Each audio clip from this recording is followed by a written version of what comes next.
자, 9월 23일 문제 15번입니다. 다음 금융자산과 관련해서 재무상태표상 기타 포괄손익 누계액으로 표시될 금액은 얼마인가 라고 물었습니다. 지분상품이에요. 밑줄 쳐봐. 네모난 박스에 있는 지분상품 밑줄 치고 주식이라고 써보시기 바랍니다. 주식을 취득해서 기타 포괄손익 공정가치 측정 금융자산 매도 가능 증권 얘기하는 거죠. 그렇죠? 매도 가능 증권으로 지정하였다. 취득 시 공정가치는 10만원이다 라고 나와 있습니다. 취득 시 분개를 한번 해볼까요? 취득 시에 분개를 하면 차변에 매도 가능 증권 10만원, 대변에 현금 10만원, 기타 포괄손익 기타 포괄손익 공정가치 측정 금융자산이라고 그랬어요. 취득 관련된 수수료가 얼마 있어요? 만원 있네. 수수료 포함해서 분개하는 거라고 그랬지, 그치? 그러면은 10만원이 아니라 얼마가 되는 거지? 11만원이 되는 거죠. 11만원. 얘도 11만원. 이렇게. 수수료 포함해서. 자, 11만원짜리 공정가치가 얼마가 됐습니까? 8만원이 됐어요. 공정가치가 12월 31일에 공정가치가 8만원이 됐네. 10만원짜리가 8만원으로 2만원만큼 떨어졌죠. 대변에 매도 가능 증권 2만원. 차변에는 매도 가능 증권 평가 손실이에요. 매도 가능 증권 평가 손실이 2만원 이렇게 분개를 해주시면 되고요. 자, 8만원짜리가 이제 아니지 3만원 떨어졌죠, 그쵸? 11만원짜리가 8만원이 된 거잖아, 그치? 3만원이 떨어졌지. 3만원 이렇게 3만원이 떨어졌습니다. 취득원가 11만원이었잖아, 그치? 수수료 포함해서 11만원짜리가 8만원이 됐으니까 3만원 떨어진 거야. 대변에 매도 가능 증권 3만원, 차변에 매도 가능 증권 평가 손실이 3만원. 자, 그 다음에 이제 8만원짜리가 다시 얼마가 됐어요? 15만원. 얼마만큼 늘어났지? 7만원만큼 늘어났어요. 그러면 여기 잠깐 볼까? 차변에 매도 가능 증권 7만원. 대변에는 얘를 먼저 없애줘야지. 얘를 먼저 대변에 가서 매도 가능 증권 평가 손실 3만원을 먼저 없애줘야죠. 이렇게 먼저 없어지는 겁니다. 나머지가 뭐가 될까요? 매도 가능 증권 평가 이익이 되겠죠. 매도 가능 증권 평가 이익은 4만원. 그래서 답은 3번이에요. 그냥 분개하면 되는 문제였었어요. 분개하면 되는 문제. 자, 그 다음에 분개를 하지 않아도 돼요. 분개를 하지 않아도 결론적으로 뭐냐면 여기 봐. 매도 가능 증권 평가 손익을 물으면 손익은 취득원가와 마지막의 공정가치를 비교를 해주시면 돼요. 공정가치를 비교하면 되는 겁니다. 분개할 필요 없이. 자, 다시 한번 얘기해 줄게요. 매도 가능 증권 평가 손익을 물었어요. 주식에 대한 거. 주식에 대한 매도 가능 증권 평가 손익을 물으면 반드시 취득원가와 마지막의 공정가치를 비교를 해주시면 돼. 자, 10만원에 취득했는데 수수료가 만원이 있었잖아, 그치? 그러니까 11만원이라는 거 머릿속에 있어야 되겠죠? 11만원짜리가 얼마가 됐어요? 15만원이 됐죠, 그쵸? 3만원만큼 늘어났네. 취득원가 11만원이고요. 마지막 공정가치는 15만원이니까 매도 가능 증권 평가손익은 4만원이 되는 거죠. 이렇게 4만원. 분개할 필요 없다고요. 문제 읽으면서 답이 나오는 문제입니다. 16번 문제를 보자. 금융자산 재고에 대한 설명이다. 옳지 않은 것을 물었어요. 여러분, 재고라는 말이 뭐지? 재무상태표에서 없어지는 거죠. 재무상태표에서 없어지는 걸 금융자산의 재고라는 말을 쓰는 거야. 만약에 이건 언제 제거하면 되지? 여기 잠깐만. 매도 가능 증권을 제거한다라고 하면 언제 제거하면 돼요? 팔았을 때겠죠. 팔았을 때 제거를 해주면 되는 거죠. 자, 동그라미 1번. 금융자산 현금 흐름에 대한 계약성의 권리가 소멸한 경우 밑줄 쳐주세요. 계약성의 권리가 소멸했다. 이제 더 이상 나한테 권리가 존재하지 않는다 라고 하면 제거시켜 버리면 되고요. 동그라미 2번. 금융자산 현금 흐름에 대한 계약성의 권리를 양도하고 밑줄 쳐주세요. 양도하고 이연과 보상의 대부분을 이전하면, 자, 대부분을 이전하면 밑줄 쳐주시고요. 권리를 양도하고 밑줄 쳐주시고 그 다음에 대부분을 이전하면 밑줄 쳐주시고요. 그러면 제거시켜버리면 되는 겁니다. 그래서 계약서의 권리를 넘겨주고 위험과 보상의 대부분도 이전이 됐다. 그러면은 금융자산 제거시켜주면 되고요. 3번. 금융자산의 현금 흐름에 대한 계약성의 권리를 양도하고 양수자가 뭐지? 넘겨받은 사람이죠, 그쵸? 양수자가 금융자산을 제3자에게 매각할 수 있는 능력을 가지고 있다면 밑줄 쳐주세요. 양수자가 당의 금융자산을 제3자에게 매각할 수 있다면 네, 제거시켜 주시면 되는 겁니다. 내가 금융자산을 넘겼는데 그 넘겨받은 사람이 또 다른 사람한테 또 넘길 수 있다고 하면 제거시켜 주면 되고요. 동그라미 4번에 뭐가 틀렸을까? 그러면 금융자산 현금 흐름에 대한 계약상의 권리를 양도하고, 그죠? 양도자가 매도 후에 미리 정한 가격으로 다시 재매입하기로 했어요. 이거 뭐야 그럼? 완벽하게 팔린 게 아니죠, 그쵸? 넘겨줬다가 나중에 다시 재매입하기로 했을 때는 금융자산을 제거하지 않습니다. 양도로 보지 않는다고요. 그러면 4번이 틀렸습니다. 17번. 자, 한국채권국제회계 기준에 의한 금융상품에 관련된 설명이 다 옳지 않은 것을 물었습니다. 금융상품은 거래 당사자에게, 즉 보유자에게는 금융자산을 발생시키고 거래 상대방에게는 금융부채나 지분상품을 발생시키는 모든 계약을 말한다. 동그라미 1번 맞죠? 다시 한번 써볼게요. 여기다가 자, 보유자 입장 반대가 누구라고 그랬어요? 발행자 입장이라고 그랬어요. 발행자 입장. 그렇게 반을 갈라서 주식을 뭐라고 한다고 그랬지? 지분 상품이라고 한다고 그랬잖아요. 그렇지? 그래서 주식을 발행하면 돈 들어와요. 주식을 발행하면 돈 들어오고 대비는 뭐가 되는 거지? 자본금 이렇게 되는 겁니다. 즉 지분 상품은 뭘 의미하는 거라고요? 자본금. 발행자 입장에서는 다시 한번 발행자 입장에서의 지분 상품은 자본금을 의미하는 거야. 사채를 발행을 하면 여기 볼래요? 사채를 뭐라고 하죠? 금융부채라고 하죠. 금융부채. 차분의 현금. 대변에 뭐라고 합니까? 우리 사채라고 분별을 한단 말이에요. 발행자가 사채는 뭐구나? 금융부채구나 라고 생각을 해주시면 되는 거죠. 자본금은 지분상품, 지분상품이 자본금, 사채는 금융부채, 금융부채가 사채 이렇게 생각을 해주시면 돼요. 그럼 반대편 입장에서는 여기 봐요. 반대편 입장에서는 얘를 취득하면 단기매매증권 대변에 현금, 얘도 마찬가지 단기매매증권 대변에 뭐라고 그랬어요? 현금. 매도가는 증권으로 해도 되는 거고요. 그리고 얘 입장에서는 여기 봐요. 얘 입장에서는 얘나 다 무슨 자산이 되는 거지? 금융 자산이 되는 거죠, 그렇죠? 그래서 보유자 입장에서는 금융 자산이지만 발행자 입장에서는 반대편에서는 지분 상품이나 금융 부채를 발생시키는 모든 계약을 의미한다. 맞아요. 잠재적으로 유리한 조건으로 거래 상대방과 금융상 자산이나 금융부채를 교환하기로 한 계약상의 권리는 금융상품 보유자 입장에서 봤을 때는 금융자산으로 분류한다. 맞아요. 유리한 조건 밑줄 쳐주세요. 유리한 조건 여기 봐요. 보유자 입장에서 유리한 조건은 다 금융자산이 되는 겁니다. 동그라미 3번. 거래 상대방에게 현금 등 금융상품을 인도하기로 했어요. 여러분 넘겨주기로 한 거지, 그치? 돈을 주기로 한 거지. 돈을 주기로 한 계약은 무슨 계약이 되는 거지? 금융부채라고 한다고 그랬죠. 돈을 주는 거니까 금융부채예요. 금융상품 발행자 입장에서 금융부채로 분류한다.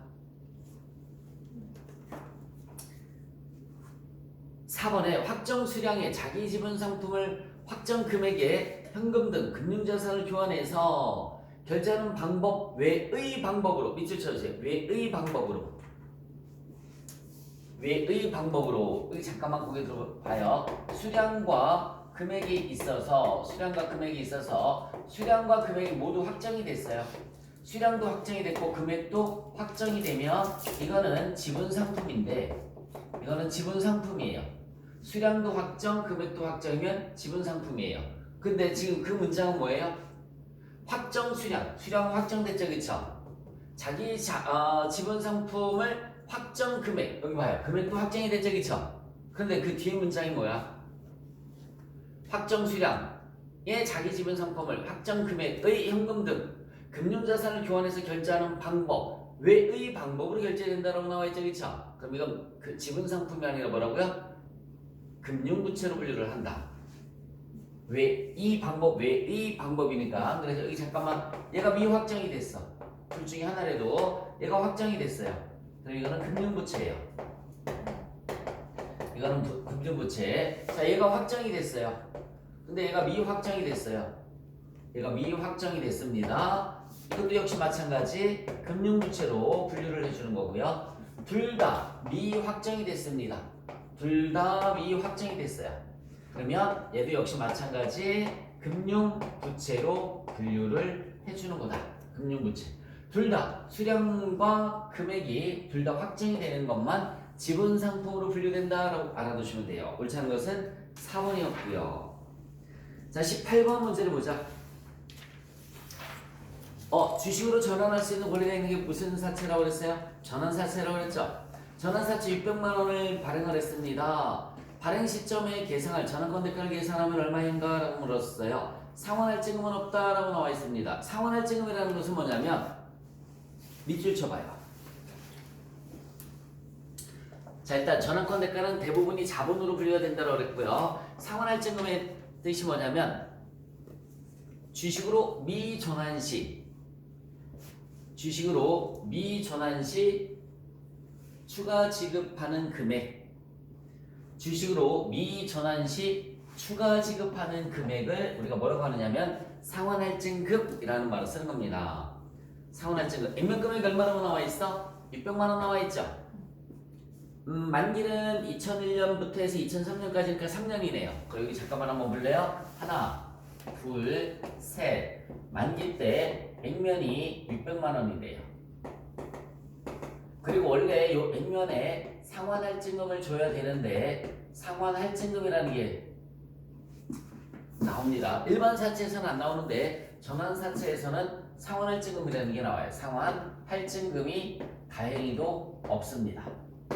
상환할증금은 없어요. 액면이자는 몇 퍼센트라고 나와 있을까? 볼래? 액면이자, 표시이자 10%라고 나와 있죠? 10%. 액면이자가 표시이자를 의미하는 거예요.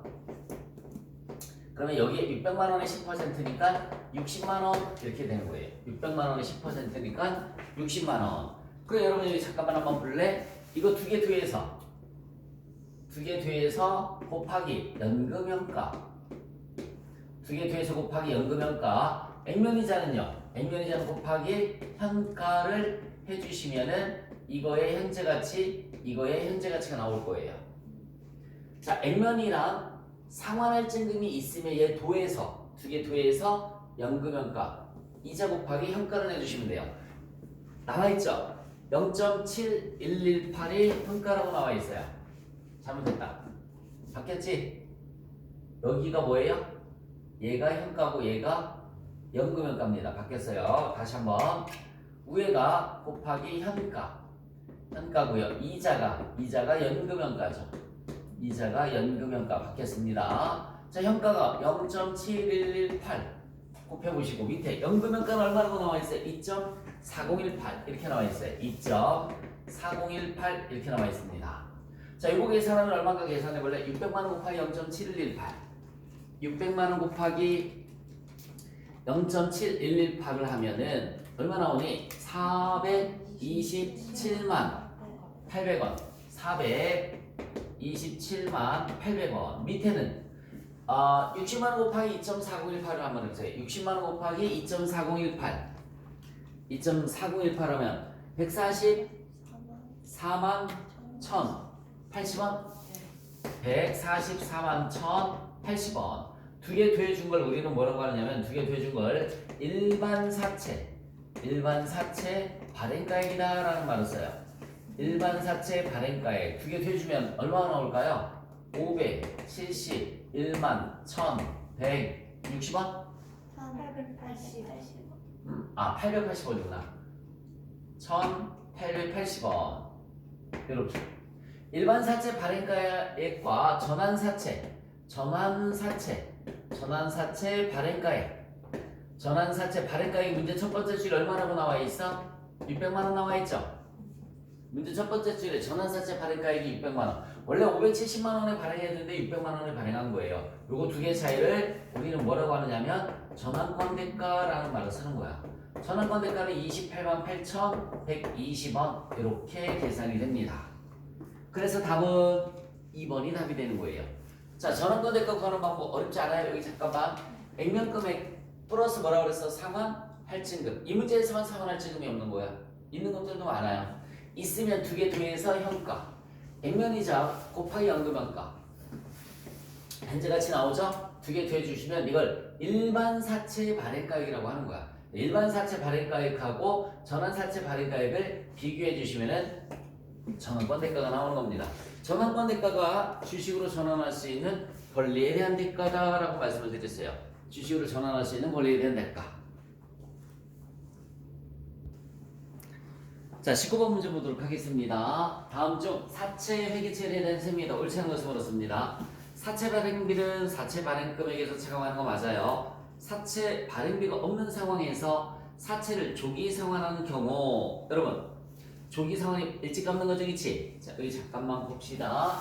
하나, 둘, 셋, 만기에 100만 원을 갚기로 하고 돈을 빌려왔어요. 이때 시장 이자율이 만약에 12%다. 이때 시장 이자율이 12%예요. 시장 이자율이 12%인데 이때의 시장 이자율이 만약에 14%다. 이렇게 시장 이자율이 올라갔죠, 그렇죠? 이렇게 시장 이자율이 올라가면 이때 만약에 상환을 하게 되면 사채 상환 이익이 발생을 하고요. 사채 상환 이익이 발생을 하고 만약에 시장 이자율이 낮아지면 요 당시에 시장 이자율이 낮아졌어요. 요 당시에 시장 이자율이 12%인데 이때 시장 이자율이 10%로 낮아졌습니다. 이렇게 그럼 뭐가 발생을 하냐면 사채 상환 손실이 발생을 하는 거예요. 사채 상환 손실. 근데 억지로 암기하지 말고요. 얘가 높아지면 이익, 얘가 낮아지면 손실. 이렇게 외워주시면 됩니다. 자, 그래서 이번에 틀렸어요.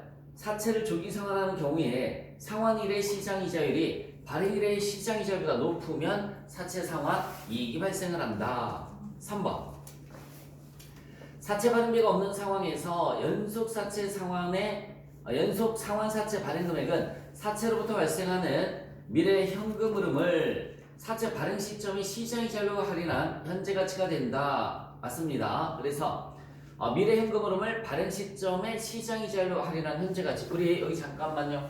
요거 현재 가치 구할 때 항상 발행 시점의 시장 이자율의 현재 가치로 환산하는 거란 말이에요. 이때가 아니라 그래서 이렇게 현재 가치 계산할 때는 발행 당시 시장 이자율로 할인한 현재 가치가 된다. 맞고 자기 사채를 취득했을 때는 상환으로 봅니다. 밑줄 쳐보세요. 자기 사채를 취득하는 경우 밑줄 쳐주시고 상환으로 본다. 그러니까 사채 상환 손익으로 처리를 해주는 거 맞습니다. 취득금액과 잔고금액의 차이를 사채 상환 손익으로 처리한다. 자, 20번 문제를 보시면 충당부채를 인식해야 될 상황이다. 옳지 않은 것을 물었습니다.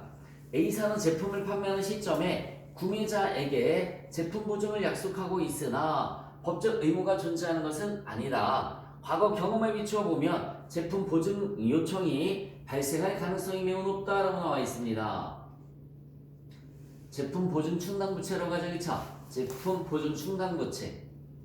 B사는 해양 플랜트 사업을 영위하고 있으며 해양 오염을 유발하고 있다. 결산 현지에 발생한 해양 오염을 복구할 것을 요구하는 법안이 차기 2월 중 제정될 것으로 확실하다. 그럼 복구 충당부채, 그죠? 복구 충당부채 인식해줘야 되고요.